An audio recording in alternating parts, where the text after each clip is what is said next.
OBC आरक्षण के बंटवारे का मसौदा तैयार, जल्द हो सकता है फैसला। 3 हिस्सों में आरक्षण को बांटने की तैयारी, राजभर ने किया दावा तो फैली सनसनी। ओबीसी आरक्षण को लेकर बीजेपी गंभीर, राजभर बीजेपी के साथ, लेकिन क्यों अन्य पार्टियां उठा रही सवाल? क्या है सरकार का प्लान और क्या है राजभर की भूमिका? ओम प्रकाश राजभर के बेटे ने किया दावा तो हो गया बड़ा खुलासा। इस बार बंटवारा होकर रहेगा और देखिए किसने मसौदा किया है तैयार। आरक्षण हर राजनीतिक पार्टी का सबसे बड़ा हथियार है और इसी हथियार के दम पर राजनीतिक रोटियां सेकने का काम किया जाता रहा है और अब एक बार फिर आरक्षण पर बहस तेज है और आरक्षण के बंटवारे का मसौदा भी तैयार है। ओबीसी आरक्षण को लेकर जैसे ही राजभर ने बीजेपी में एंट्री ली तो बंटवारे पर मोहर लग गई और अब अरुण राजभर ने दावा किया है कि जल्द ही ये बंटवारा हो भी जाएगा।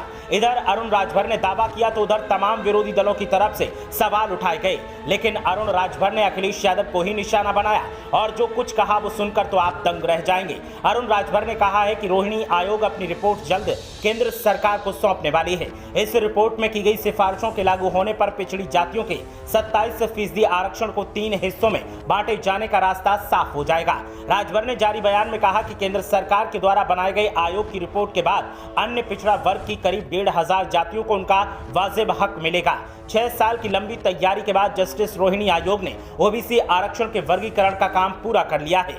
सूत्रों से मिली जानकारी के मुताबिक आयोग ने रिपोर्ट सौंपने के लिए केंद्र सरकार से समय मांगा है। आयोग का कार्यकाल 31 जुलाई को खत्म हो रहा है। उन्होंने कहा कि सुभाषपा अध्यक्ष ओम प्रकाश राजभर ओबीसी आरक्षण में बंटवारे को लेकर सड़क से संसद तक आवाज उठाते रहे हैं, जिसका विरोध सपा और बसपा करती रही है, जिसने ओबीसी के 27% आरक्षण को 3 हिस्सों में बांटते हुए पिछड़ी जातियों को 7%, अति पिछड़ी जातियों को 9% और अन्य पिछड़ी जातियों को 11% दिए जाने की मांग करते रहे हैं। राजभर के प्रयासों के बाद प्रदेश की भाजपा सरकार ने सेवानिवृत्त जज राघवेंद्र प्रताप सिंह के नेतृत्व में सामाजिक न्याय समिति बनाई थी। अरुण राजभर ने कहा है कि सुभाषपा की लड़ाई अब कामयाबी के करीब पहुंच रही है। सुभाषपा इसका स्वागत करती है और प्रधानमंत्री मोदी का आभार व्यक्त करती है। मोदी सरकार हर वर्ग को उनका हक देने का काम कर रही है। देश के करीब 11 राज्य ऐसे हैं जहां पहले से ही ओबीसी आरक्षण का बंटवारा किया जा चुका है।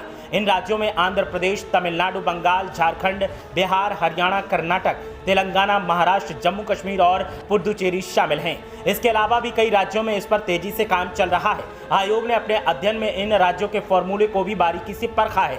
मौजूदा समय में देश में ओबीसी की लगभग 2700 जातियां हैं। ऐसे में अरुण राजभर और उनकी पार्टी के अन्य नेताओं का कहना है कि चाहे जो हो, लेकिन बंटवारा करवा कर ही दम लेंगे। जिस अंदाज में अरुण राजभर ने बयान दिया है उससे उनके तेवर तो साफ दिखाई दे रहे हैं, लेकिन विरोधी दलों की तरफ से अब विरोध के सुर उठाए जा सकते हैं। देखना यह है कि इसका असर क्या होगा और असर का क्या अंजाम होगा।